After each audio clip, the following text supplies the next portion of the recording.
What is good with the people? I am Damo, the political plug. This is the Chop Up Show. I'm here with my dog, Toya G. What's good with you, Toya? What's going on, plug? What's going on, people? What's good? Thursday night, we at it again, man. It's March on the move like it got somewhere to be, It's which is kind of marching. crazy. It's marching. Listen, no pun, no pun. But besides that, we are here. You know what I'm saying? Feeling good. Yeah, so this is a good Thursday for us to be here because the dialogue is rich. It's rich. A lot of Absolutely. interesting things happening in the world. Let me tell y'all this. Be careful when y'all flying. I just want to start this show out with a public service announcement. Be careful when Listen. y'all flying. Be careful where y'all going. What planes you on. If it's possible, avoid Boeing. All right. Not only has Boeing using subpar parts, not only are they half-assing regulation, ain't not really doing nothing right. They also killing the whistleblowers, Yeah. allegedly, allegedly, right? That's what's going on. A whistleblower, a quality inspector for Boeing that was kind of exposing a lot of the nonsense they own was recently found dead. Okay, like what is like a week or something before he's supposed to testify about Boeing's failures. Where Yeah, they he's been messing a up? whistleblower for a while now, and the fact that his family has already said like no reason to kill himself, no, nothing points to those behaviors being on their radar or possible. So it's a lot of confusion Yeah, about that, and anything. we know this is a comment. This is in the playbook. Yeah, yeah. It's part of the playbook. A huge part of the playbook. And we also recognize that just like I think this past week alone, there's been like 3 or 4 planes that's either then had to land or dealt with some type of technical issues because of some shoddy work being done by Boeing. So y'all be careful as y'all start traveling for spring break and all them other things. Y'all be careful what planes y'all hopping on because they ain't doing shit right. They nigga rigging shit over there. They ain't doing it right. Yeah, I mean, this is a result though of deregulation, and it's a lot of fingers that can't be pointed. It's not just Boeing; it is the organization, or rather the institutions or the parts of the institutions that allow for them to go and get past a lot of the regulations that they used to have in place, but now they haven't or been able to circumvent. And now these are the situations and outcomes we get. So it's crazy. Right. But that was just a ramble. That was my public service announcement for all y'all people I care about that's watching, just so y'all being safe on these planes. But y'all seen the thumbnail. So Toya, we should just go ahead and get into it, right? Go ahead, jump in, jump in.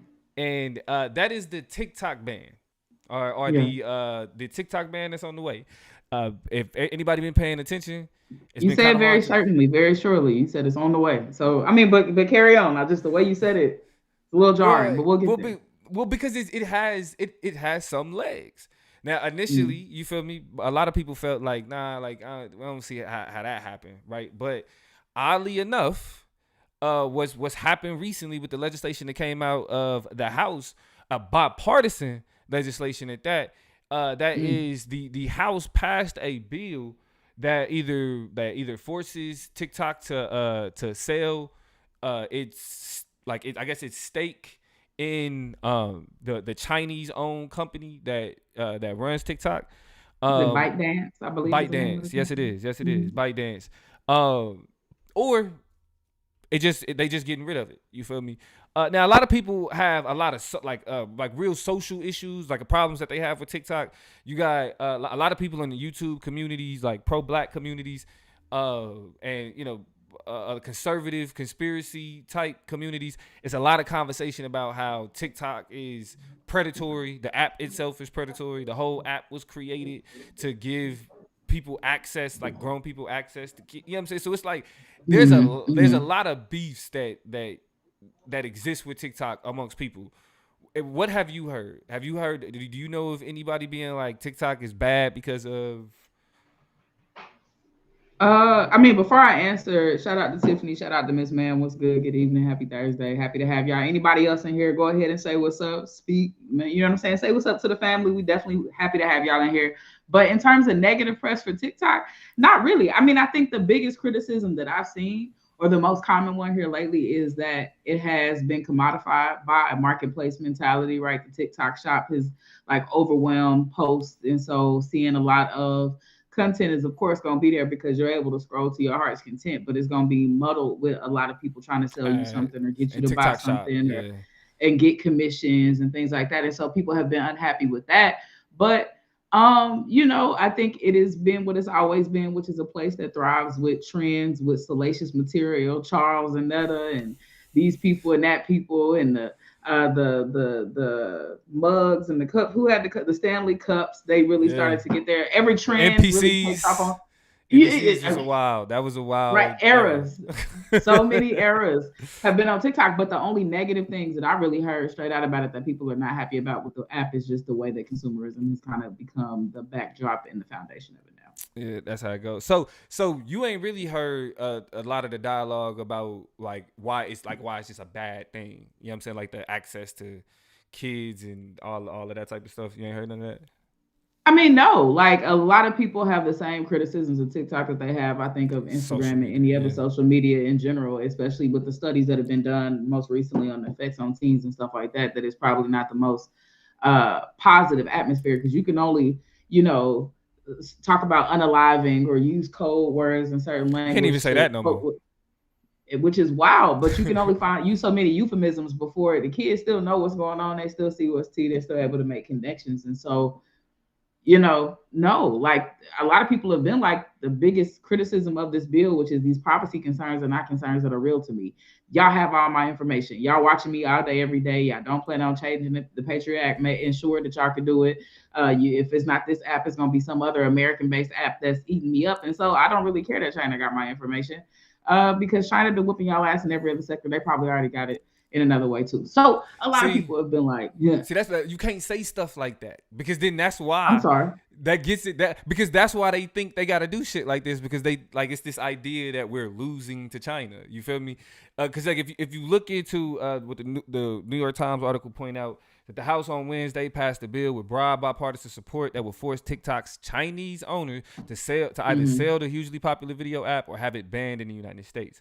The move escalates a showdown between Beijing and Washington over the control of a wide range of technologies that could affect national security, free speech, and the social media industry. Now, it's extremely important to point out in an era where partisanship in politics is at an all-time high. This is not something that partisanship played no role in this. It was a bipartisan vote, very lopsided, 352 to 65. Okay, I was expecting it to be like kind of right down the middle with Republicans getting all the Republicans, which is enough for them to win it. But nah, like even Nancy Pelosi got up there and gave a speech, Talking like, about some tic tac toe, and we gonna some get stupid shit. we gonna get What? But What? ultimately, the concern is this: is China. Donnell in the building. What's good with you, family? It's Yeah, and China. KJ too. KJ said, if I'm not mistaken, this is a push for that was met with 81% approval. So I think those numbers shake out in terms of what you just said. Yeah. But it's wild. Plug, am I tripping? A lot of people keep pointing out, like they keep calling this man Chinese and he's Singaporean. Yes. Like, is that Yeah. not an important thing to think about or consider in the framing of this conversation? Like in To terms of even the kind of Chinese witch hunt that the yeah. federal government is on right now? So the CEO Yeah, is Singaporean, but the company that owns TikTok is it's Chinese. Chinese. Okay. Right. And so that's why they was putting that Chinese like bag on him because it was just like, have you ever worked for the Chinese? Have you ever been in the Chinese military? He's like, Got nah, it. nigga, I was in the Singaporean military. What the fuck is you talking about? Like, Yeah. we not the They so same. they what I call grouped and scooped them. They went ahead and made them affiliated and associated and Pretty are much. probably being a little xenophobic and Eurocentric in how they talking about it too. But that's their logic. I get it. Yeah, pretty much. And so the main reason that this is happening is China. They're Yeah. like, or this is what they're saying. Like the argument that they're making is that having like Chinese companies having access to the information of U.S. citizens is dangerous. They could use it to do whatever the Chinese, you know what I'm saying, the Chinese do. But it's like the whole purpose of this. Forget all the millions of people who use it for the different reasons they use it for. We got to strike at China. You feel me? So giving their justification, we're gonna talk about whether or not that's to be believed, but giving their justification, are those legitimate reasons to ban TikTok? Should it be banned for other reasons, or should it just be left the fuck alone? I really, really, really think TikTok should just be left alone. And it is largely, if not for any other reason, because of the same reason everybody's been saying. There are bigger fish to fry. There are bigger concerns we have. There are bigger things that should be running across the president's desk. If it is true that these are the last couple moments he has to make some moves and decisions, this should be the last place his attention is right now, right? And so I think, and what I, because I was just driving around listening to NPR and how, and they had a whole kind of conversation about how the housing crisis is slowly sneaking in and snipping in at this like last minute important line item that needs to be addressed by the person running for president, Emmanuel and in the specifically building. for President Biden. What's up, Emmanuel? And so, like, I also will say, in terms of whether or not this is of importance or whether should happen, a lot of people have been making the argument that President Biden is dependent on the youth vote. You're dependent on a particular demographic to fall in line, to wait and bide and wait their turn and wait for you to get done doing whatever the hell you're doing with the second term before they can really start seeing the change they want to be and change they want to see. And so the ones you banking on showing up for you, they're not gonna take too kindly with you playing with their TikTok. And it's bad policy, it's bad policy maneuvering. In terms of your specific goals and objectives come November. And so I don't think it's a smart move, even with the concerns that are associated with the bill or with the app.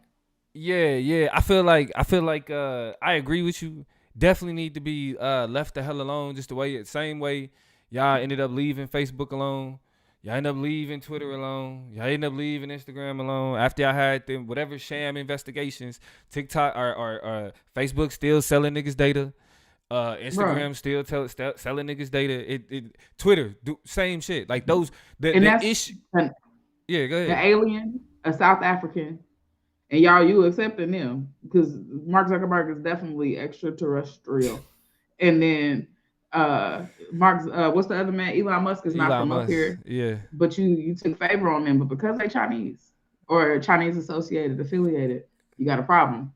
It's that Orientalism, which is the root. It's the root. Yeah, and that's why that's why I think it need to be left alone, and these reasons are not legitimate at all, because these days we don't buy into the same propaganda. Like we now live in an age where a lot of as much as the United States has already been a dissenting state, we've already been a dissenting people with the access to information that us later generations have had. Yo, we know propaganda when we see it. Y'all can't get us on McCarthyism. Y'all can't get us on the same rallies and crusades that y'all was doing in the 30s, 40s, 50s, and 60s. Man, everybody already up on game. We already got the clips of y'all. We already got the clips of y'all on your bullshit. We already know. We already know what y'all have admitted to standing for and standing by. We have access to so much accountability information to recognize when we are being played. And a TikTok ban is like this TikTok ban specifically is an example of niggas being played. But like you said, you playing with the wrong ones. You playing with the people. These new kids is but not even. And I was saying this. I was talking about this with Lee the other day. It ain't even the kids. My mama calls me routinely, telling me about how, like, it was certain shit we was talking about, and she was like, see, this is what we need to be teaching our kids. I was like, you didn't teach us this shit. And she was like, because she was saying she didn't know it. She didn't have it. And TikTok is informing people in ways that niggas have not been informed before. Like, at first I was like, I ain't learning nothing from no social media app. But then shit, the game. Bro, if you and Lee can attest to it the most, I was so resistant to TikTok. I was so like, yeah, whatever. Anyway, like y'all playing and it's Lil World Jalen pushing these, making these videos, doing these dances. He with us, but he ain't really there. Like he like 80% there because he got to go make a video. He got to walk off and do something off to the side. Man, walking around with a charger in his hand. Why your phone always there? Because you're always on damn TikTok. You know what I'm saying? Then you start getting the bug, making videos. I and now I see, the light, the way, the component, the importance, the Yeah. influence that it's had on the society what he having. It's a lot of people who just like, you can't take that away from me. I don't accept that as good enough in terms At of yeah, what it is. at all. I mean also, if y'all on TikTok and y'all don't follow me at the political plug on TikTok, we on our way to 40K. So help your boy get there. But again, y'all fucking with the wrong ones if y'all trying to get rid of this like this app. As much as Facebook was like culturally for our generation, this Mm-hmm. app took it to a whole nother level, and now it's like cultural to the people. Can I ask a question? And it's important you say that. I Go want to ahead. be specific about the. I don't think we answer this, so I want you to answer it directly. I'll frame it in the context of Twitter because we Mm. know Twitter or is now X officially, and it is that because of the changing of hands. It went from the individuals who owned it before to Elon Musk, and a lot of people were like, "This is a blow." For a lot of reasons. You have these official accounts that were run by official individuals, and now you don't have the ability to verify identities. You have parody pages. You have a lot of people pretending to be other people. You have a lot of people who are not respecting the fact that you have to pay for content on there. You have the censorship um, guidelines being changed and dismissed. And so what used to be a violation is no longer a violation. You have a lot of vitriol, a lot of hate speech, a lot of crazy stuff going on that app. And so people are upset. And so in a lot of ways, people are like, Twitter don't exist to me no more. Twitter's dead to me. Twitter's gone. We lost it. Right. Even though it's still there, I still use it. For all intents and purposes, we lost it. I And say now we all got that to threads and say that shit. exactly. And so, and whatever Instagram's trying to do, right? And then shout out to Spill. I still got the Spill app. I still look over there, but it don't move like these other timelines move. And Oh, I so, forgot about that. Huh? exactly, a lot of people did on that. But that being said, my question to you, Plug, is: do you think society will suffer from the loss of TikTok? Like, if we do lose TikTok, do you feel like we will look at it as a collective and say we suffered a great loss, or will it just be kind of something that goes into the abyss, or that didn't really have a lot of real estate of importance to begin with? How do you read that? Nah, I mean, I think TikTok will, if we did lose TikTok, it'll just come back in some other form of fashion. I mean, I think in a lot of ways, other social media platforms have like introduced like TikTok like elements. So like the reels on Mm-hmm. Instagram and Facebook, the shorts on YouTube, which really people just across their different platforms, they'll post it to TikTok, they'll post it to the reel, they'll post it to a short. So I That's a do good point. I mean, believe, in the world of cross posting, it's like yeah, yeah. So like that same vibe will still what's the impact? exist.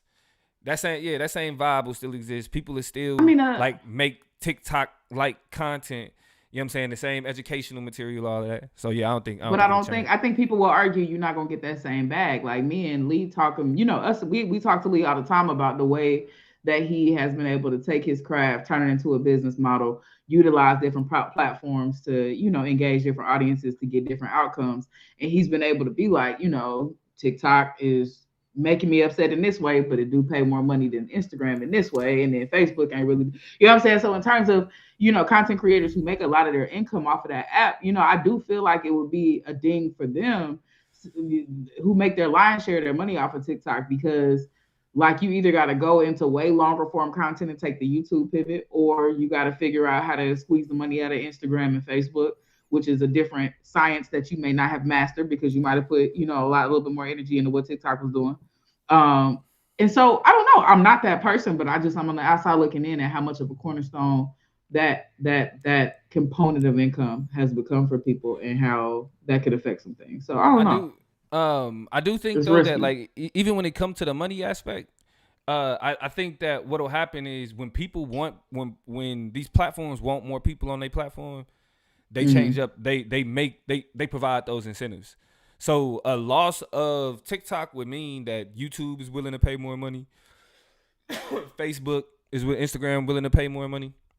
So I think like the creator market that still exists, But if you only doing what you do on TikTok and you kind of doing like growing, yeah, then you kind of short Mhm. you selling yourself short anyway. You know what I'm saying? Because you know what I mean. If that's how you doing it, you need to diversify, switch it up. I KJ, mean, yeah, you got to be able to keep up with where the money at. It's true. exactly. KJ said we would just move to whatever platform we can. Most of us here, I assume, old enough to remember the end of MySpace and Black Planet, for instance. Yes, sir. And they, RIP, yeah. RIP. I just hold on. Don't speed past that. Um, Shout out to Pimp Mama T07. That was me. On both spaces. On both spaces. Pimp Mama T, What capital I was, T, oh 07. what I was, Go I ahead. was Go ahead. Go ahead. I You think I got it. was I think I was like that Baker Boy 1114. That Sure. that Baker Boy 1114. What Black does this? Planet. If I can ask real quick before we just jump to the next thing, what is the significance of 1114? My birthday. Yeah. Of course, Yeah. obviously, yeah. Yeah. And Yeah. then you know why I chose oh 07. Class. Hey, Yeah, of course. somebody, the class up. Salute to all my Right. people out there, all my tigers Right. specifically. How you doing? Where you at? How you been? But the next question that I got though, is actually some conspiracy theorying going on in the context of this ban. It's not. Tiffany says she was deeply cherished. Of course you were. You were She's on loved. deeply cherished. So she deeply cherished now. She on everything is deeply cherished. She's been deeply cherished for 2 decades, and I love it. You are, and I'm so Yeah, happy that you understand it. you And are shout out to loved. Miss Ma'am. Absolutely a moment of silence, man, because it to this day it pains me. We had some good things going there. I had a couple little booze. You know what I'm saying? That top eight to get you It'll a get you. great time. But we digress. We digress.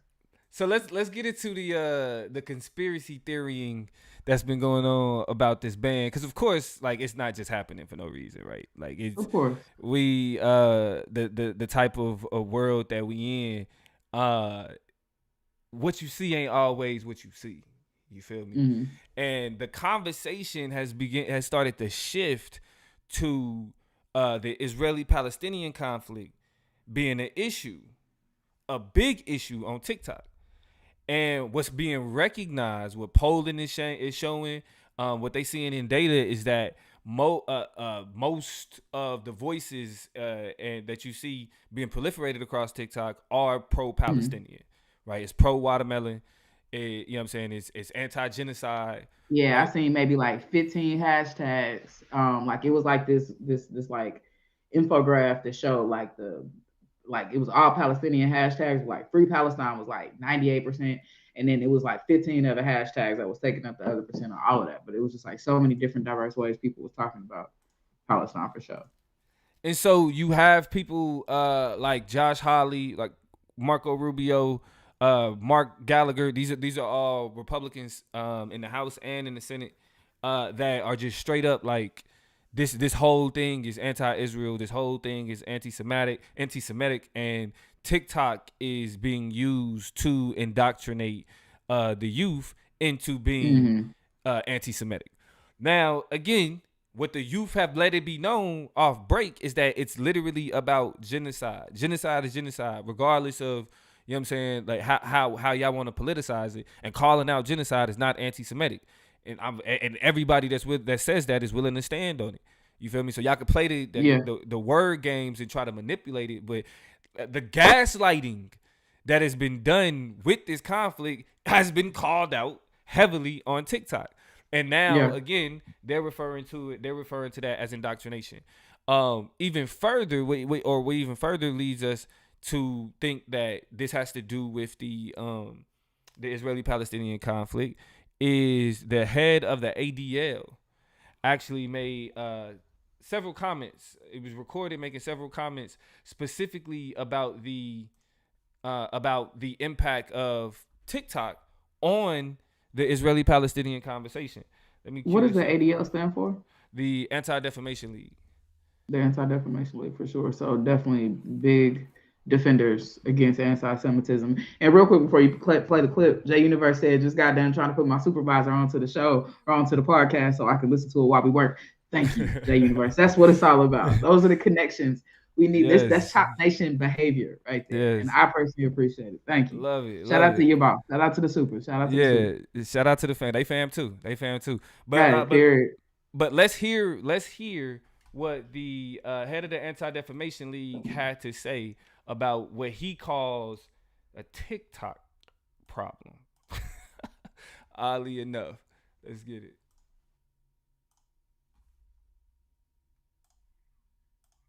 Want to point out that we have a major generational problem.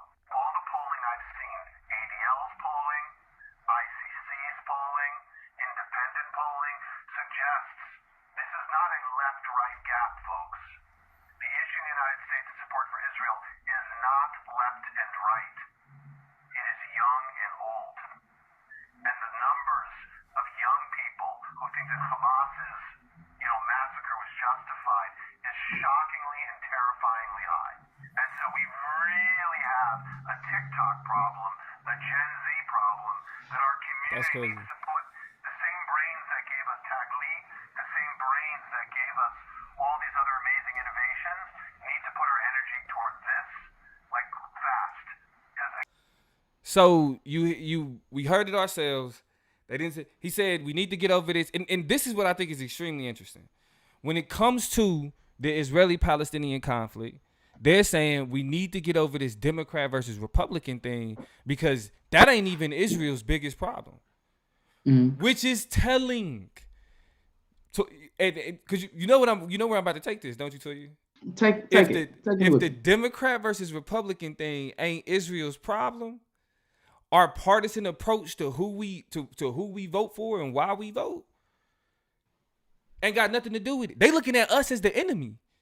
They looking at the younger generation. Like he said, it ain't the Democrats versus Republicans. It's Gen Z. It's generational. TikTok. It's generational. That means our problem is these young people. You feel me?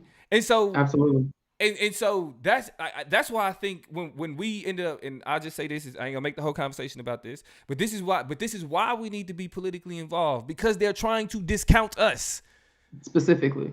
They're trying to let it be known that our perspective is not what they want, is not their vision for the country.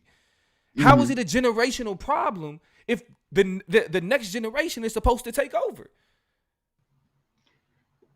You feel me? Yeah. I mean, I think what is really the backdrop of a lot of the approach, the standard approach, the traditional approach that they don't want Gen Z and other generations to take, is the anti-historical one, and we know that that's in the playbook of the United States federal government, right? They want us to believe that everything started on October 7th, and what Gen Z has done, it's been like, wait a minute. We are not lazy. We gonna sit and really unpack in a way that's accessible to everybody. What the hell has happened over the course since the 1940s in that region, and figure out what's what, and really untangle, who was really responsible for starting it. You know what I'm saying? Like, we understand that violence beget violence, and we're not justifying things, but let's just really get to the bottom of it. And so for months, they didn't do nothing but tell the history. They didn't do nothing but expose the truth. They didn't do nothing but find video and audio and break down what really happened. And the biggest fear that this government has is people who are able to give a play-by-play with any level of accuracy on the things they hope we never learn the truth about. And so that's what's really wild, is that his biggest concern and his biggest fear is the investments. Because, I mean, honestly, let's look back at our generation. I used to, I'm gonna tell you an airheaded thought that I used to have, instead of being this invested in thinking and looking into the geopolitical issues of our time. I was like, Fallujah is a funny name for a place. And that was about as deep as I got. Thought about that, yeah. Like, you know what I'm saying? Like, all right, that's crazy. You know what I'm saying? Like, a level of American exceptionalism, the level of, you know what I'm saying, comfort that I have and the privilege that I have in being here. We as a generation really truly exercise those things. So when, we were kind of being hit to the implications of 9/11, what's happening in terms, like, yeah, we started to get a little, but I was on the way to college. Yeah. When I figured out, weapons of mass destruction was a line, like, and really piecing together the larger, that's when it started for us, framework that is, you know what I'm saying? Like, I didn't, they talking that talk at 14 and a half, bro. Now, and that's this is why. This is my whole point, is that they moving different, but what they moving different on is facts, information, and it's facts over feelings. Exactly. And they don't like that. Exactly. And what's required for American imperialism to move unmolested? Ahistoricity. It Hmm. can't be correct. It's ahistorical. It's required that we ignore any aggression by the IDF and the Israeli government in order to then justify the talking points that they run with now, right? You have to have a perspective that they are that they just ain't did nothing wrong. Yeah. When again, we know that the situation is more complicated than that. Remember when we was talking last year about Ukraine and the money that we send to Ukraine? What was my response? You was like, niggas care about the money going to Ukraine. I was like, Yeah. niggas don't even care about all the money we sent to Israel. And that was back in, that had to be in the summertime. You feel me? So it's now apps like TikTok is where not only can niggas learn, get resources, but then come back and hit them with this is another perspective on how they doing this shit bad. Can we have a sidebar about Ukraine? I promise you, I only need 30 seconds. They've Go just sent ahead. another $300 million to Ukraine in support and resources. And this is to the point now where y'all, they are literally dipping into our defenses. Like there's like, I think $1 billion worth of a deficit of military resources that is missing from our overall little trove of things because of the negotiating, the bartering, and not even the bartering, because we're not getting anything back, but the things we've extended to Ukraine. So again, I'm gonna make my point that people care about that shit. People care about that shit. And this is in a world where I told you it's a housing crisis going on, mortgages going up, rental costs still going sky high. People care about that shit. That's my commercial on Ukraine. Now back to this conversation. All right, Thank you nigga. for mentioning it. I'm gonna let you have that one. I'm gonna let We'll you talk have it. about it later. We'll Of talk about course. it later. But the question that I have then is given, this context, this leaked audio, understanding how important the Jewish lobby APAC is to government, how important the ADL is, which, if we being honest, the ADL yes, it is the Anti-Defamation League. They do challenge things like racism, but they are also heavily Jewish funded and heavily Jewish controlled. Uh, Mm-hmm. which is not saying anything about Jewish people, algorithm, or anybody watching. At Just like all. we understand who's influencing the organization, right? But then but with this understanding, do you buy into the theory that the ban is because of the overwhelming support for Palestine, not China? Like if you had to put your weight into one more, do you think China matters more, or do you think the Palestinian support on the app matters more? That is a great question. 51-49 split. I think that China is a priority because that's been the teeth of their criticism, their engagement, all of these hearings, all of whatever before. But I think this Palestine situation has pushed them over the brink, and they like now the propaganda is just too much. It's artillery with the reasons and the justifications for why they want to get it up out of here. They'll never admit that. They'll never say that out loud, but they are definitely using that as another explanation or reason why they want the mass exodus quicker and immediate. So And this by the is way, this is something interesting about the VPNs, real quick, for people who want to try to get around virtual it. It's privacy like network, for those who don't know what that is. absolutely right. So to trick the IP so that they don't really know, like you're basically you're gonna show up like you in Bangkok or like Thailand or somewhere, but you're gonna be on TikTok. They find you 20 years in prison, minimum $250,000 fine, like up to like $1 million or something wild That's like that. fucking So crazy. don't try to get on it. You just gotta turn it loose and let it go. So look, this is where I disagree with you. I think it's all the pro-Palestinian shit, and here's why. Yeah, interesting. Like 100%, because if it was a more partisan vote, I'm like, okay, Republicans need a crusade right now. They're losing support. They're losing members. Right, you got two more conservatives especially from the House that's leaving the House, Mm-hmm. and then they need something to distract people away from Donald Trump and everything that's going on with the RNC, how they got a purge happening in the RNC. It's a lot of nothing is going well for Republicans right now. So of course they need a crusade against China in order to get some type of footing, because they looking dumb as hell with this Biden impeachment, right? Everything that they got that they connected to is literally in the shitter. So anti-Chinese crusade makes sense. The bipartisan, Help me. the Because that's why I'm like, I bipartisan, get that, sure, but help me with the that fact part. that so many Democrats are also putting their, because again, even when, as much as Donald Trump tried to talk about China, there are no Chinese talking points coming out of any liberal camps right now, like, or before this started happening. Like, yeah, what, yeah, are there certain national security concerns? Have there been like a technological Cold War going on for years now? Yes, but in terms of like what's important for Democrats, at not one point, that, like, Republicans have been pushing the end for TikTok for a lot of reasons for a while now. Democrats at no point have attached themselves to those talking points until now. And it's no surprise that many large Jewish organizations and lobbyists are standing behind this. You feel me? So what makes it so bipartisan isn't the China part. It's what the ADL is saying. It's what it's what you have the APAC saying, right? It's and because they're able to disguise it behind anti-Semitism. So instead of saying that like real Palestinian history is being taught, they're saying anti-Semitism is being taught. Instead of the questions being against imperialism, they're saying they're indoctrinating people to be anti-Israel, right? Which is a part of again, other bipartisan efforts across the country that have talked about banning, like we talked about when they were talking about banning pro-Palestinian protest on schools, people being fired for putting pro-Palestinian posts on social media.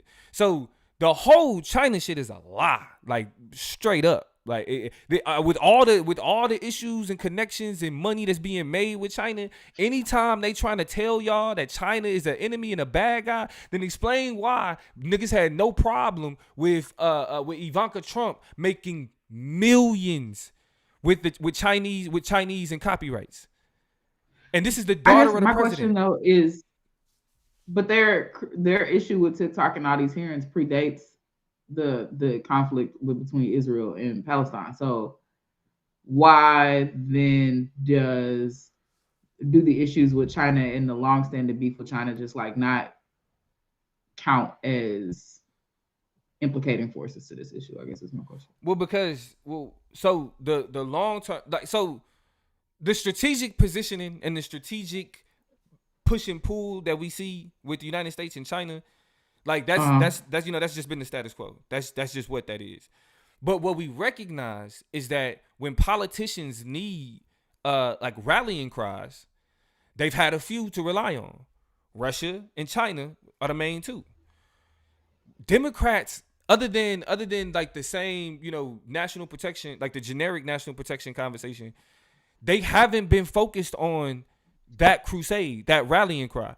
Like even when, I feel like Joe Biden and Xi Jinping have only met like once during Joe Biden's whole presidency or something like that. I could be wrong, but I feel like they've only ever been like met one time. And when they had the hearing with the CEO, the Singaporean, they weren't grilling him. Like the Democrats they didn't have an adversarial approach to what was going on TikTok until post-Palestine, the post-October. I mean, but I guess that still just takes me, and this is not, combative to what you're saying. Still doesn't strategically make sense that they do that in the face of alienating so many voters. Because we talking about Gen Z voters who will be pissed if TikTok goes away, but we also talk about the implications of free speech that a lot of people are concerned of any age range, right? And are staunch defenders of in any form that it comes, because they feel like there's a precedent that then becomes set for them to start. Because a lot of, like I think you said, this is not just did you say this or somebody else said it? It's not the TikTok bill, it is a censorship bill, right? It is a question of right on. It's not just the TikTok bill. We want to frame it as that, but this is a question about internet censorship and like First Amendment censorship, and the ways that will then kind of set a precedent and set the tone for how that looks like. It implicates not only other digital spaces, which are already transforming because of AI and this and that and whatever, but also like literal physical spaces. You know what I'm saying? So that's where it gets Where to me, it's just like I feel like you obviously just gonna piss a lot of people off. And then that brings us back to where we started, not to, Yeah. you know what I'm saying, like move the conversation anyway. You're not moving it, but we started at there's so many other things that you could care about besides attempting to strip people of their First Amendment rights on the low and Yeah. not think you low, but we see you.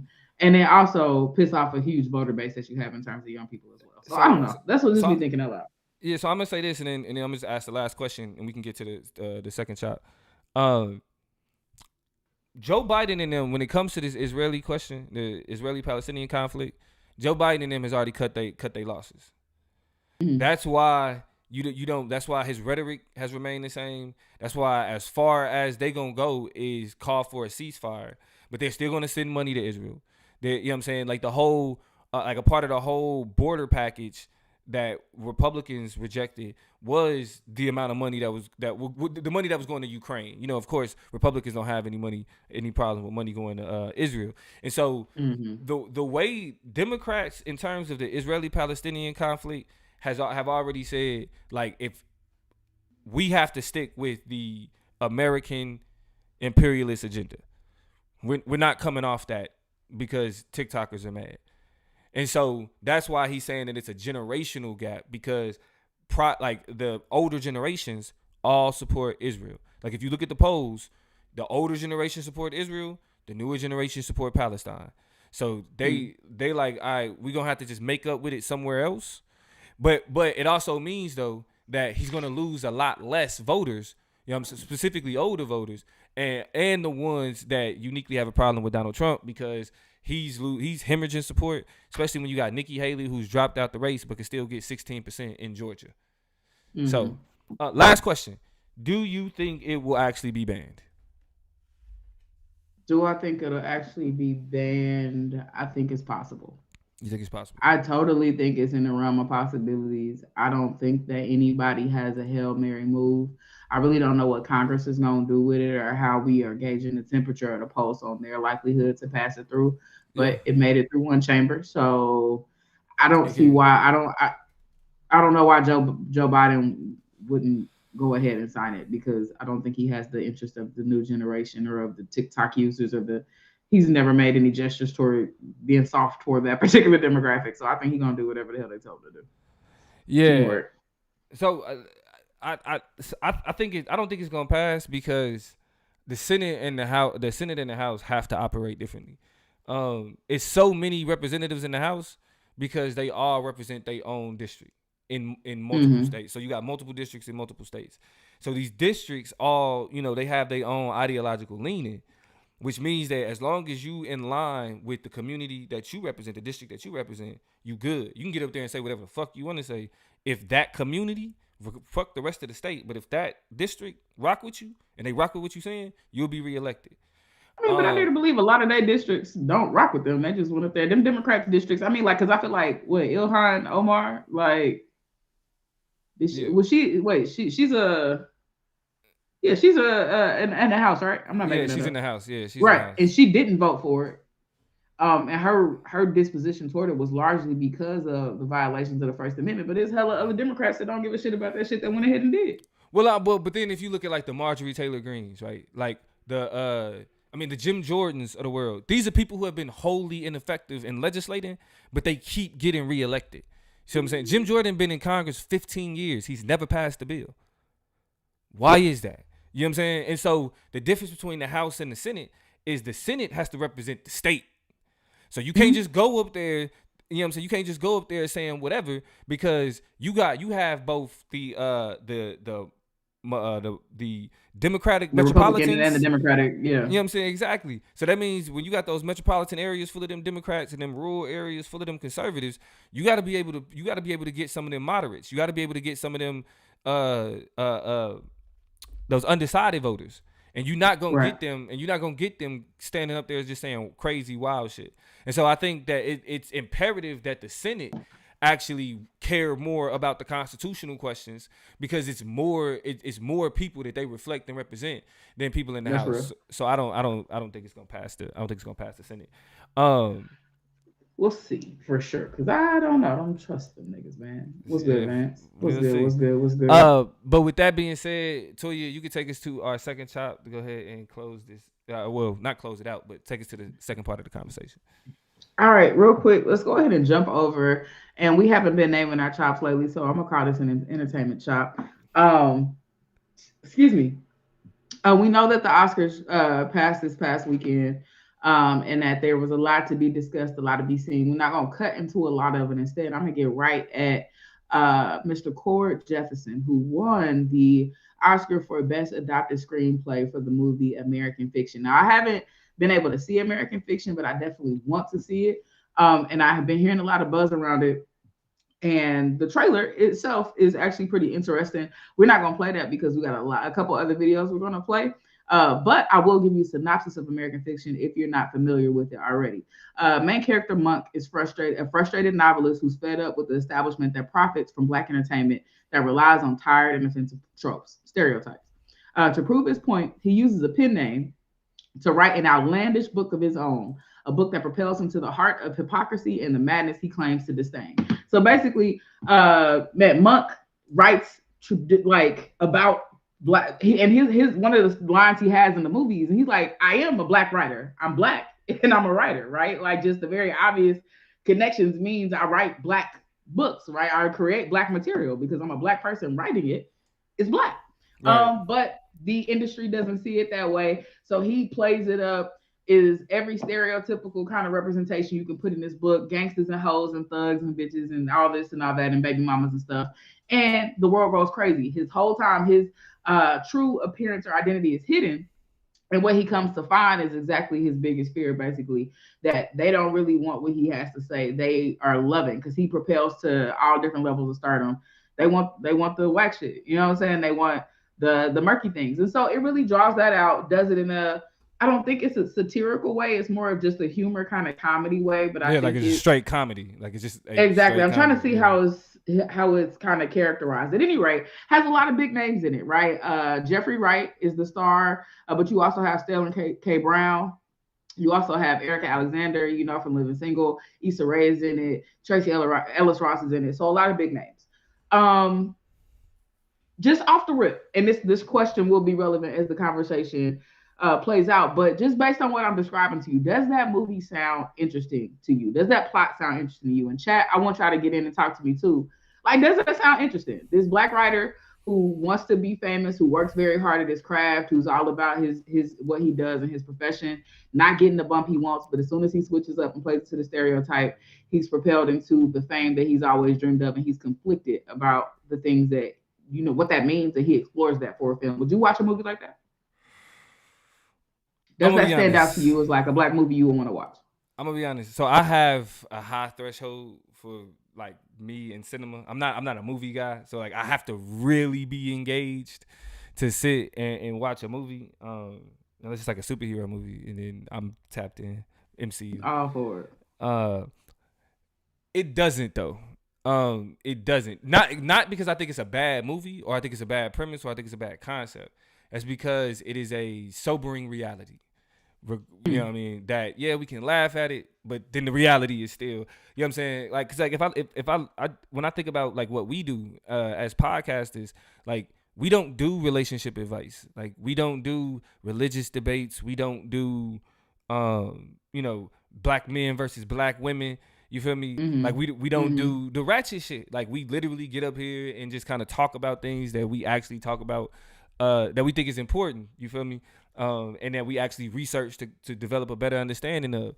And as much as we love doing that, that doesn't have the same appeal as getting up here and be like, Black women need to learn that how they think about the world is the problem with how they think about, you know what I'm saying? Like that, like all of that. The reason. Yeah. You know what I'm saying? Like that, like the whole Black men with mics shit and all that type of shit. But even though as much as everybody's shitting on podcasts, as soon as a Cat Williams conversation come up talking about the Illuminati and men wearing dresses and all that other shit, Shannon Sharp's propels to stardom. I mean, he was already kind of up there, but Club Shay Shay now becomes a cultural phenomenon. You feel me? And he's saying he made more from that interview than he made in the whole season. Than he made in a whole season of the NFL. He gonna keep making money off of that interview. You feel me? Like Right. that's just the way the views work. You know what I'm saying? And so the reason why I wouldn't want to watch it is because that is the reality of, you know what I'm saying, so, like some black intellectuals. You know what I mean? Like if it doesn't, it has to have the type of entertainment value that appeals to the taste of the day in order for certain things to proliferate.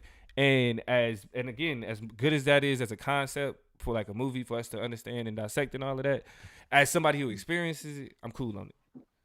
And so, I mean, I guess I have a follow-up question to that. So you want escapism. You don't want stories about real life. You don't want reflections of the experiences of and I'm using this language intentionally, the average black person. Like that's not like those aren't stories that you want to see. You want to see fantasy, you want to see Nah, like otherworldly. Like what do you want? Like I think like Friday, right? Like that Sure. that's you know what I'm saying, them the type of movies they're like I can watch. You know what I'm saying? Just like the black experience being comedic. You know what I'm saying? Like regardless of the circumstances, like I can do that. But for me, But this is like a comedy-esque movie. So like, but this is yeah, not funny to you. but it's also the comedy is set up for us to examine the social critique of, Right. you know, like black people being able to create things that other people say is black. You feel me? Or like tell black stories or talk about black shit. You feel me? So just from that perspective, like I would prefer, like, cause I've always said I got enough drama in my real life. You know what I'm saying? Like to sit and then kind of be entertained by that shit. Like I'm good. Now I am a hood movie connoisseur. I will say that. I'm a hood movie connoisseur. You feel me? Right. So when it comes to black movies, but I don't think they don't make hood movies no more. You know what I'm saying? Not really. I don't think there's an audience for it. So, and maybe, but this is at the same time where there's always a conversation about another Friday coming out, and people seem to be interested in that. I don't know if you wouldn't really count Bad Boys as a hood movie. I don't think, because it's more like a blockbuster. Like it was, making money over summers and It stuff was like a that. huge movie. Yeah. So I think that's a little bit like out of that range, but. I mean, it may or may not be an audience for it. I want to go to the comments before you go to the clip of Cora Jefferson, who talks about his win, because I think his interview after the Oscars is really important. And it leads me to kind of, setting up some other things. But as you pull that up and get that ready, and I couldn't hear the audio on the last clip, so double check that for me. But Atticus was good. Great to have you up in here. Vance said y'all push that like button. So definitely, if y'all been in here rocking with us, go ahead, hit that thumbs up real fast. To make sure I love to be inspired to keep going, and y'all's love makes it real. So definitely go hit that thumbs up. Donnell said, like the movie, didn't read the book though. The movie was good. So we do have that take on it, and that's another endorsement for you to sit down and watch it for sure. KJ says, my gripe is even the real concepts are still going to need the approval of corporate owners who don't care about our best interests in order to be properly marketed. And I think that's a really big concern is the level of filtration and the level of distilledness that a lot of our stories get. So when we get these stories, and I'm gonna list a couple and talk about a couple other movies, even one that's dropping next weekend, I do wonder about the CEOification of it all. Like you have these dynamic ideas, but Black filmmakers are all over the place. Filmmakers of many intersectionalities are telling a lot of different stories. And when it all comes down to it, there's got to be things about these stories that cut the mustard in front of white people in order to make it to our big screens. And so KJ makes a point that, there's always a chance it gets watered down. Let's listen to Cora Jefferson real quick, reflect on the significance of him winning this award for this film. And to be clear, the Oscar that he won was for best adapted screenplay. Yeah. Best adapted screenplay. Okay, my fault. I ain't hear you. You got let's get it. Hello, El Marie with EUR Web. Hi. Hi, Cora. Congratulations. Thank you. I feel like you kind of foreshadowed your success with the character Adam Brody's Get Your Tux Ready, we're going to the big show. And so here we are. So I want you to speak to the importance of being recognized for a film that shined a light on the stereotypes and also kind of poked fun of the stereotypes of Black characters in film. Yeah. Look, there's a Victor Hugo quote that he says, nothing is more powerful than an idea whose time has come. And so, That's a dope you quote, know, too. I was very passionate about this film. Everybody who worked on this film was very passionate about it. Nobody was there for the money because we didn't have any money. So people were there because they believed in it.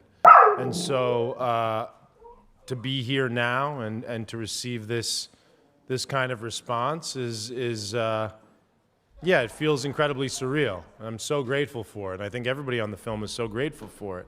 Yeah, just the sort of, we didn't have a huge marketing budget, and so we relied on word of mouth a lot, and people who liked the film telling other people that they liked the film. And so, yeah, it is, you know, hopefully the lesson here, and it's kind of what I tried to convey in my speech, is that there is an audience for things that are different. There is an appetite for things that are different, and, you know, a story with black characters that's going to appeal to a lot of people doesn't need to take place on a plantation, doesn't need to take place in the projects, doesn't need to have drug dealers in it, doesn't need to have gang members in it, that there's an audience for different depictions of people's lives, and there is a market Somebody trying to for clap. depictions of black life that are as broad It's not and as church. deep You as can't- you any gotta other wait. It's the depictions of Oscar. people's lives. Does that make sense? Thank you. All Okay. right. Yeah, go ahead. Now that clip to me completely kind of is responsive to what you were just describing, right? About, I mean, your taste specifically, but also what, you know, Cord is trying to bring to the industry and bring to the table. I feel like in the same vein of your Get Outs, your Blackenings, right? Which is, you know, you got Get Out and is straight up horror and all the things that Jordan Peele created. But after that, you have the Blackening, which is like black comedy horror. So different storytelling, different approaches to, you know, that's not a sequel. I really love that. And with the whole Oscar So White campaign, with the whole, I feel like that's what the demands was. After Django, people was like, we sick of looking at these grotesque, gratuitous symbols of us being beat in fields and blood splatter everywhere and this and that. 2 years, was it 2 years a slave? 12 years. 12 years, Lord Jesus, I cut a decade off. Just 12 years a slave, my Lord Jesus. 2 is enough. A day is probably enough. Well, real quick, But- where would you put They Clone Tyrone? In the same list of new and innovative approaches to storytelling. I mean, I think the nature of Black existences is always going to have a little social commentary. I mean, Friday has social commentary in it, my nigga. Like, there are things to be said about Ezel. There are things to be said about Felicia. There are things to be said about Smokey. There are things to be said about Craig. Miss Like, Parker. they're like, conversation is endless, right? There are a lot of things that can be broken down. And so I just don't think we have the privilege or the benefit of seeing even ourselves in anything that is not fantasy based or whatever without having the backdrop of that. Because, like, what time period was that? And where's the setting at? And what part of the United States or another? Like, those are always going to be things in the back of my mind. When I think about really cool white people and I learn history lessons about white people, I'm always like, I wonder if they was nice to niggas.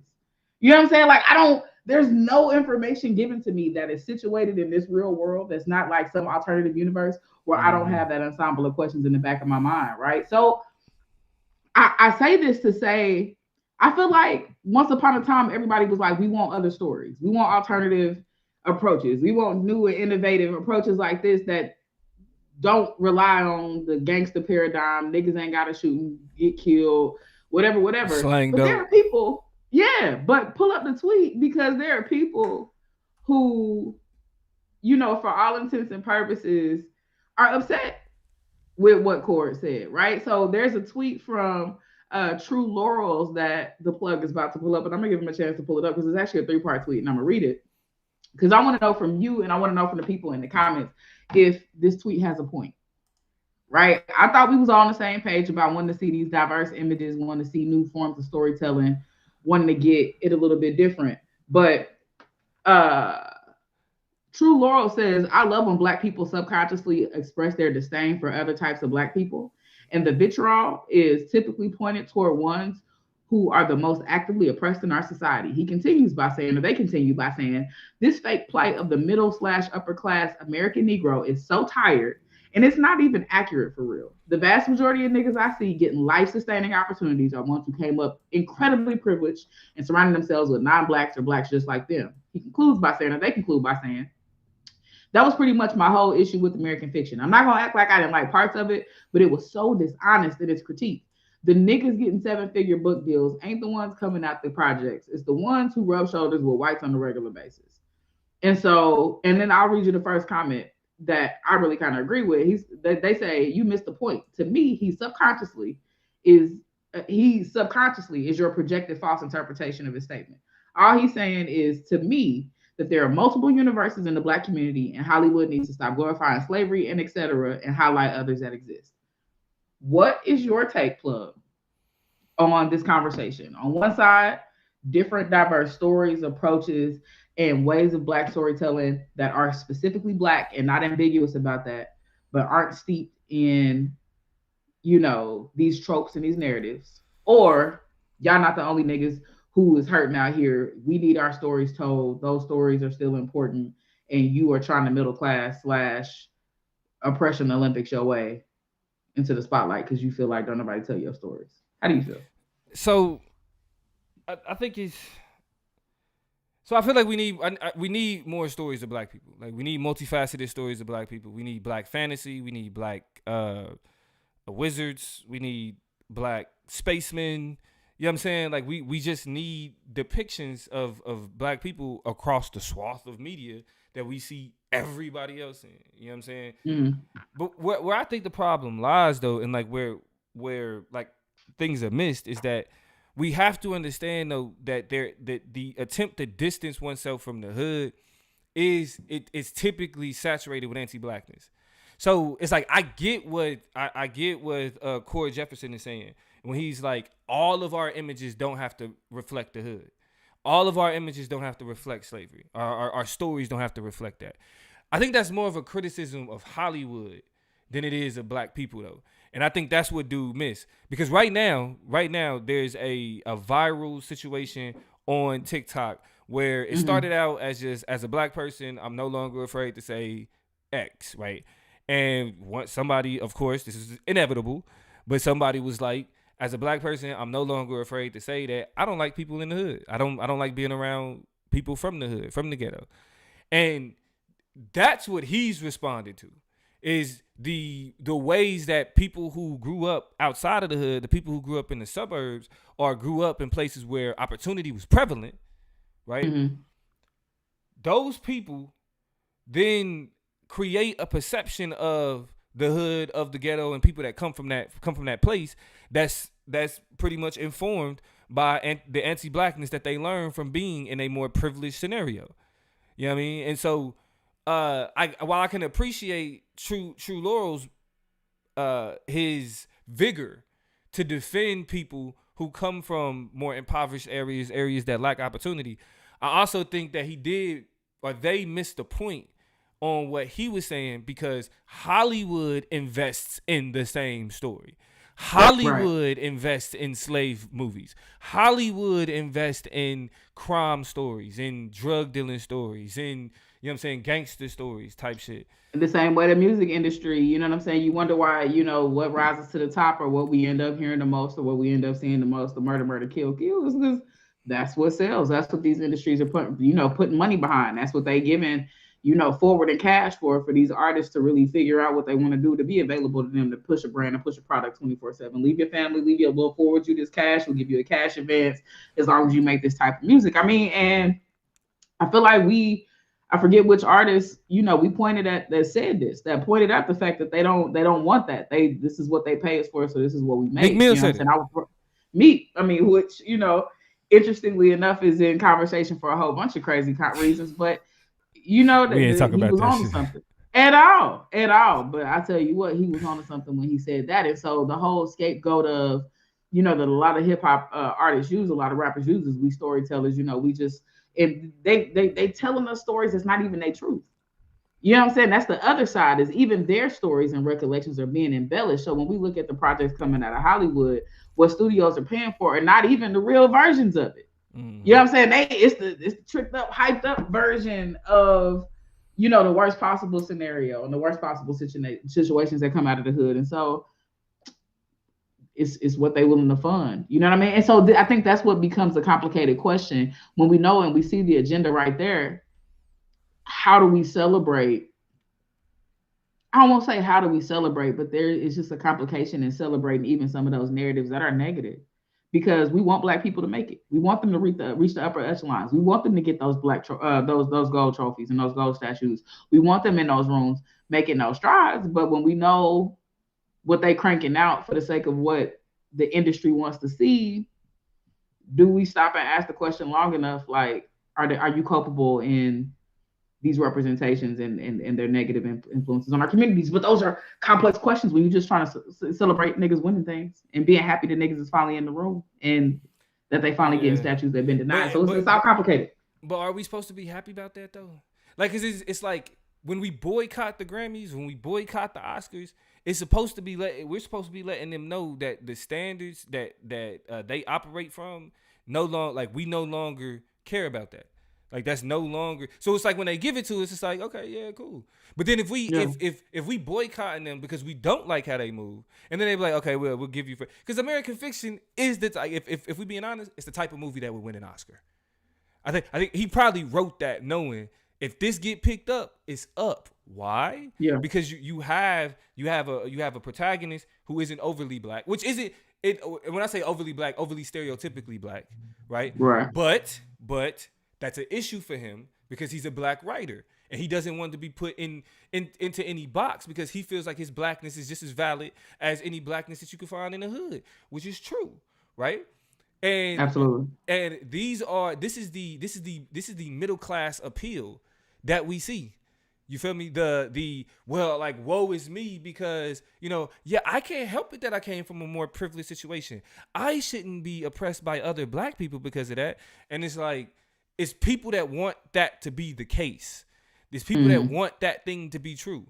And as frustrating as it is for like the main character of this book to be in that situation, they have to understand that that's still just the reality, not a question of Blackness, but the reality of being Black in white spaces, period. They want you how they want you.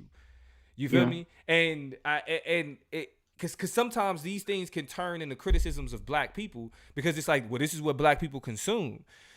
That Black people consume a wide range of shit. And sometimes, like, the life of a suburban housewife ain't gonna appeal. That, like a movie about that, even though she's a Black woman, ain't gonna appeal to sisters in the hood who just like, that ain't even reality. I'm not about that, yeah. You know what I'm saying? So, go ahead. Well, no, go ahead. Finish your thought. Well, no, so I was just saying. So it's like it's even though this is kind of like a different story, it's not though. Because it's more of it's a part of a plight that people are trying to create. You know what I'm saying? So that the ghetto shaming and the hood shaming are like so that can proliferate right now. It's like reverse racism against other Black people. It's like, oh my God, because I'm not from the hood, like I can't. You know what I'm saying? And people lose sight of the fact that people from the hood, the way that they view things, because this is their reality. It's not a lot of y'all in the suburbs. So if we see all Black people in this scenario, of course, Black people grow up, like Black kids grow up thinking like, yeah, this is what Black look like. Because then you go to the suburbs and you see raisins in a rice bowl. You're not going to think like, this environment. I mean, yes, niggas here. But is this a Black environment? You know what I'm saying?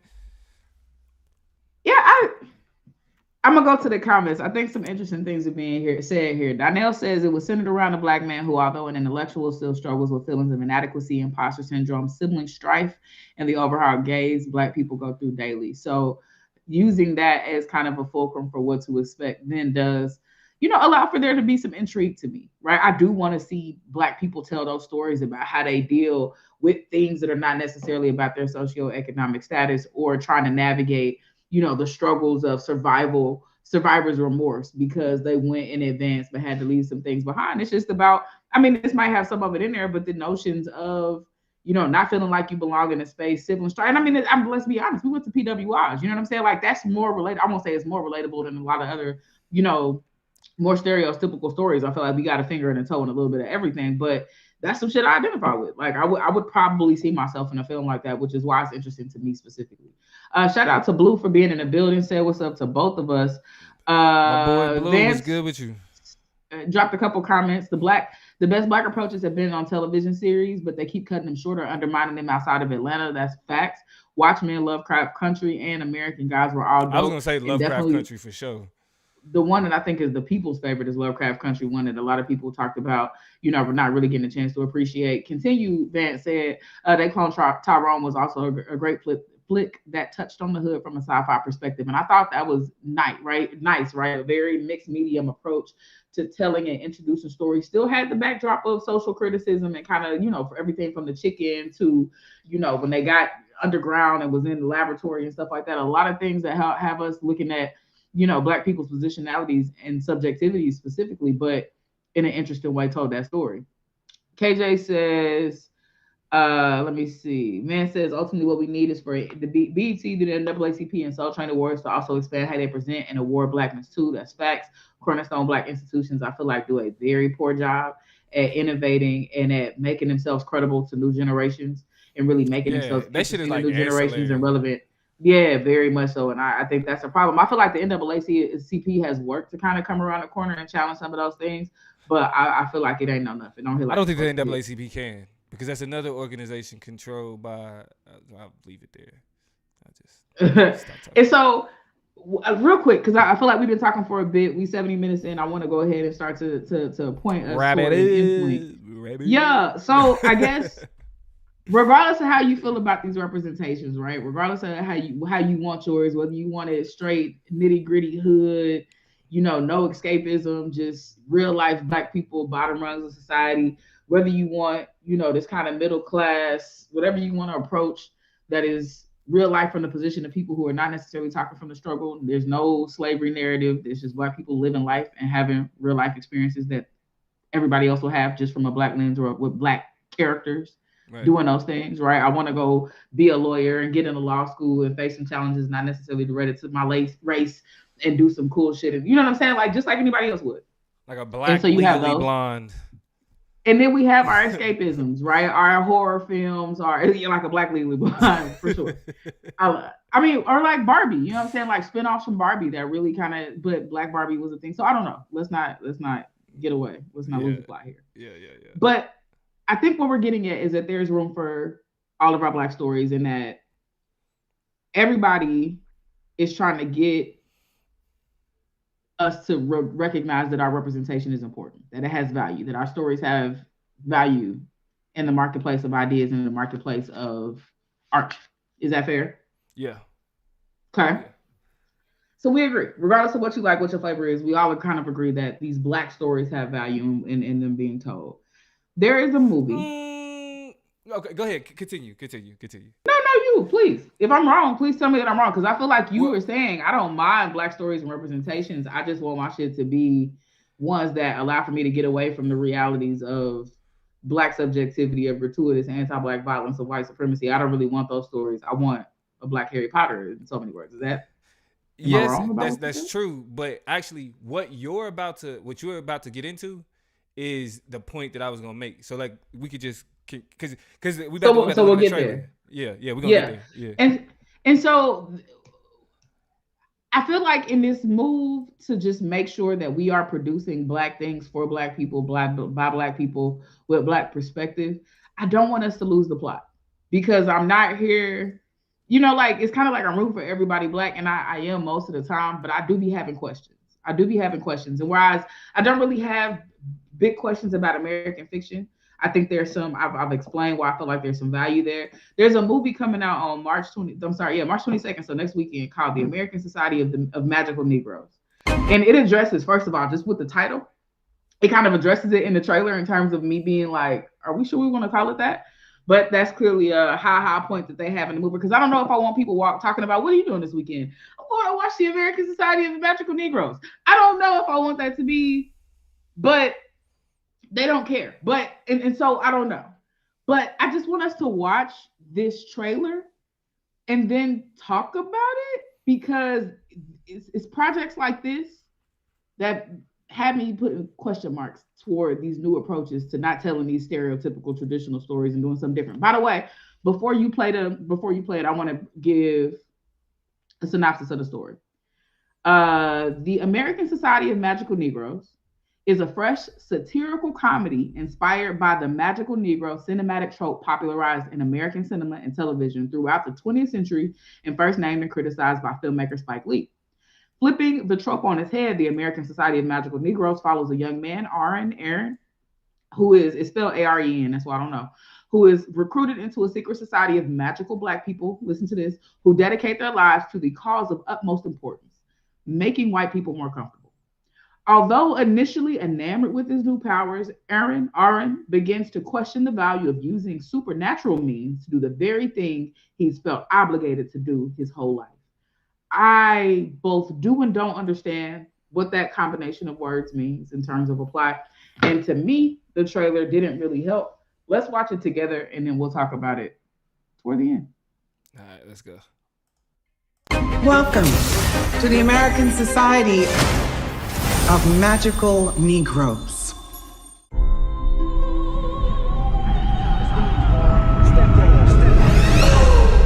I know you can feel their discomfort, Aaron. Watching you walk through a room full of white people was the most painful thing I've ever seen. Excuse me. Sorry. I want to take you to a job interview. There's a recruiting class starting right now, and we got to get you in it. Welcome to the American Society of Magical Negroes. I don't really understand. It's easier to say. What's the most dangerous animal on the planet? Shark. White people, when they feel uncomfortable. White people feeling uncomfortable precedes a lot of bad stuff for us. That's why we fight white discomfort every day. Because the happier they are, the safer we are. The name needs a little updating, maybe like magical Black people, or I guess that doesn't have the same ring. You ready? Oh, wow. Your first client is a Jason Munn. His morale is far too low. Hey. Hey. Darn it, I was hoping there was a station right next to him. Oh, is this one spoken for? No? Yeah, it's actually fun and weirdly relaxing. It's like being a secret agent with none of the danger. Hey, I'm Lizzie. Nice to meet you. Nice to meet you.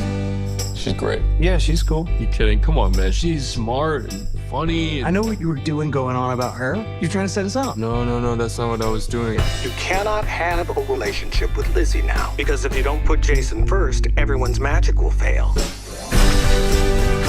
I've always felt like it's my job to make white people feel comfortable, and here it literally is. But maybe it shouldn't be. I got a great plan to ask her out, but I'm gonna need your help. Do you think you could like work your magic? Hey, is he talking about me? Hey. Oh my God. Wait, are you? But I traveled a long way. Someone defied the society. Who was it? If you didn't let her go like I told you, if you interfere with her or your client, you could have your memory erased. You won't even remember she existed. Even though we might never see each other again, I need you to know that what we had was real. I'm curious to see how you gonna make it out of all this.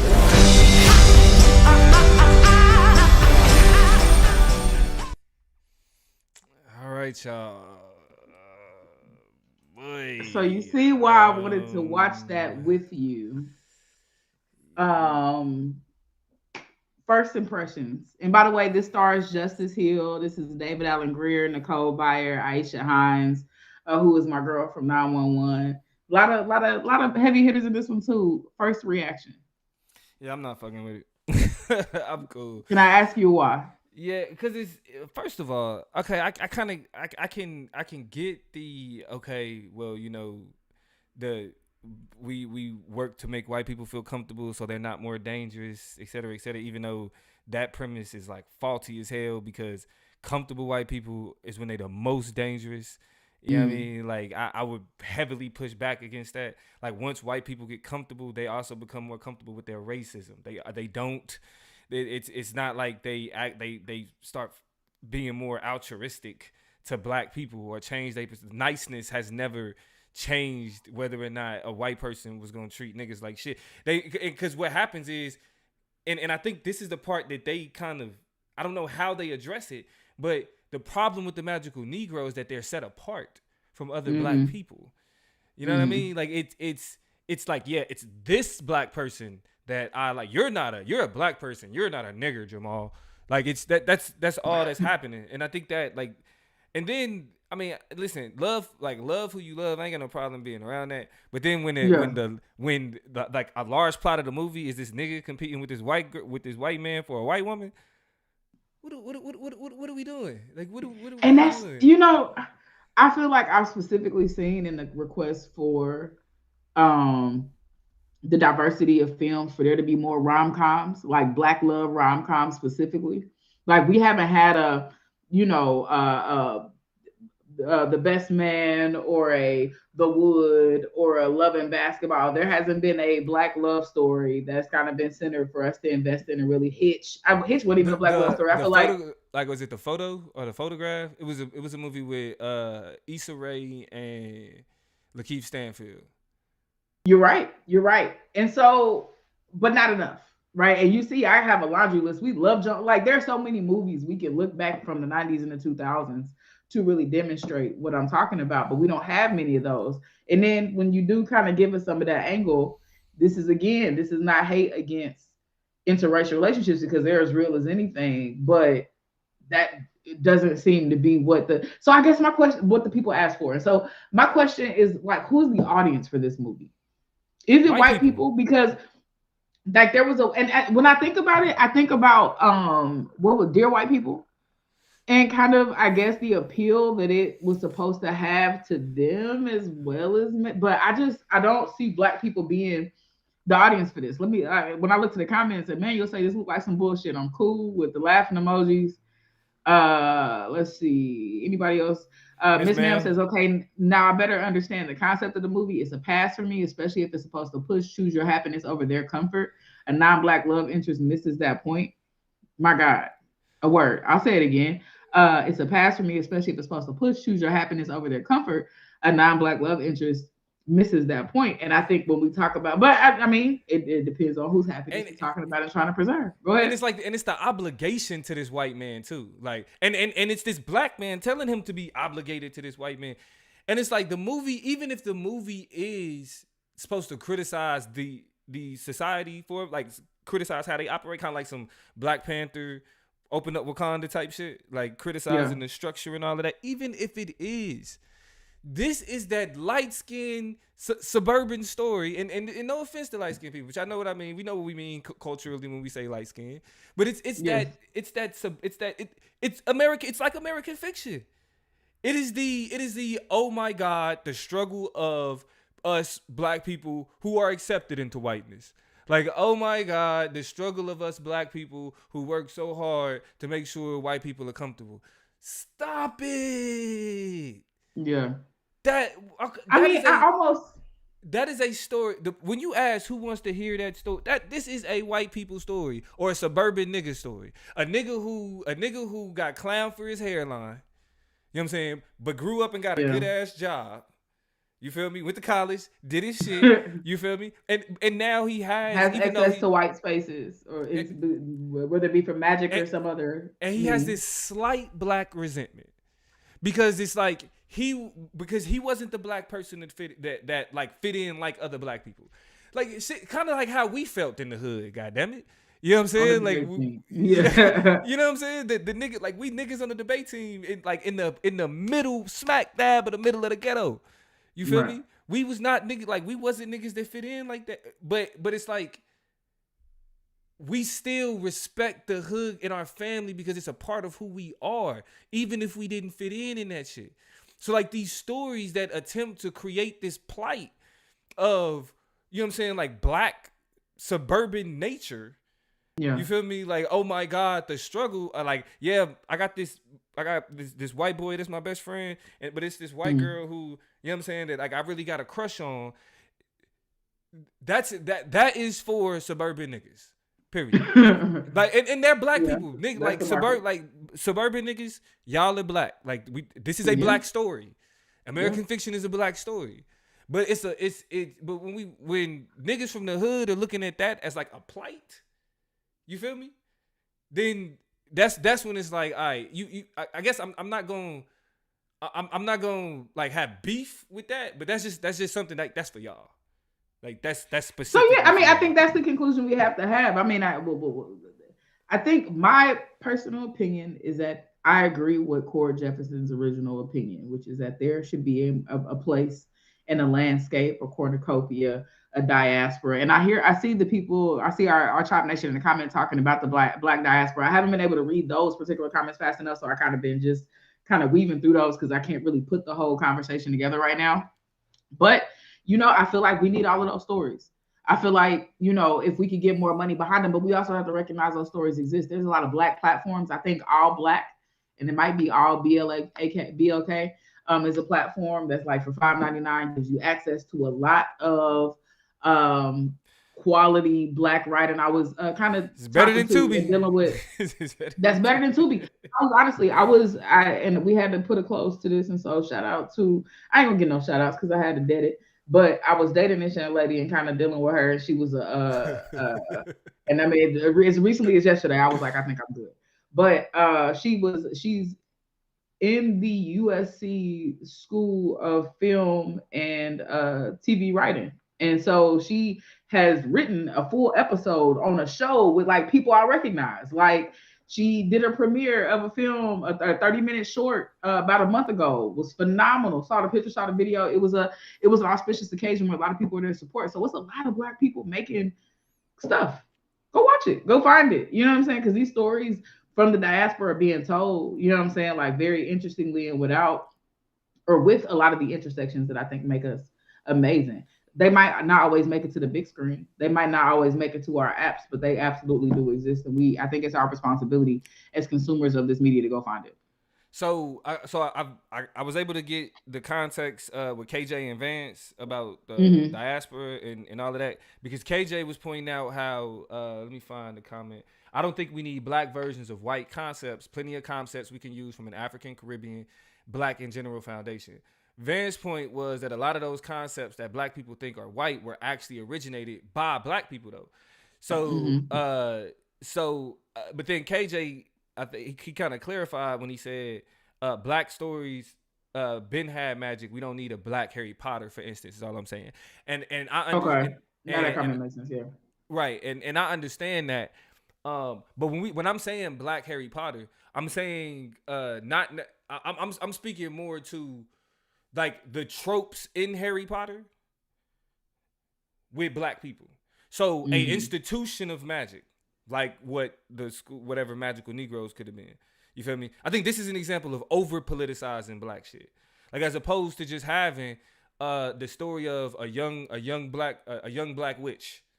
You feel me? Who shit, like, you know what I'm saying, like foster home, whatever. Because like these stories, it's not that they white or Black. It's who are we giving the face to?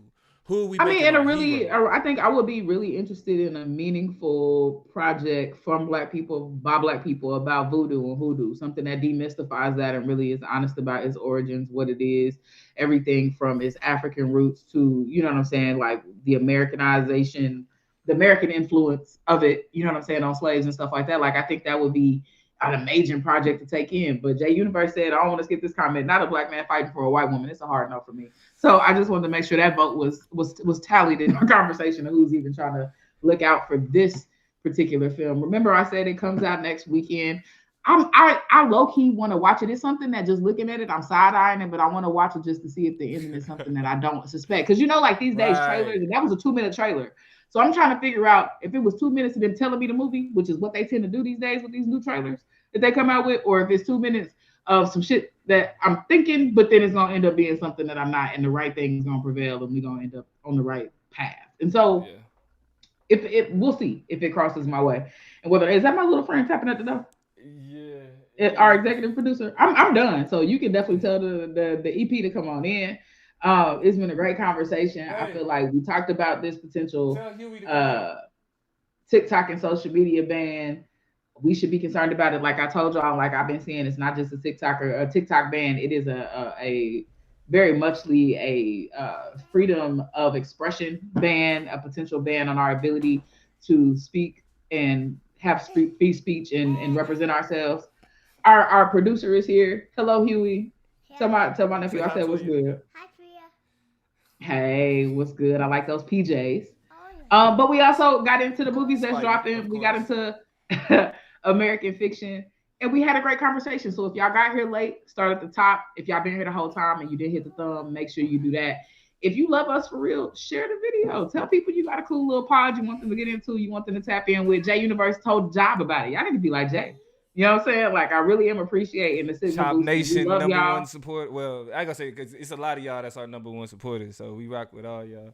And support us in different ways. Some of y'all blow up the YouTube. Some of y'all meet us over on the IG at the Chop Up Show. Some of y'all just listen. And shout out to our people in Spotify land and Apple Pods land who listen to it on a variety of platforms out there. We feel y'all. Y'all's love is real. Y'all be running up the numbers.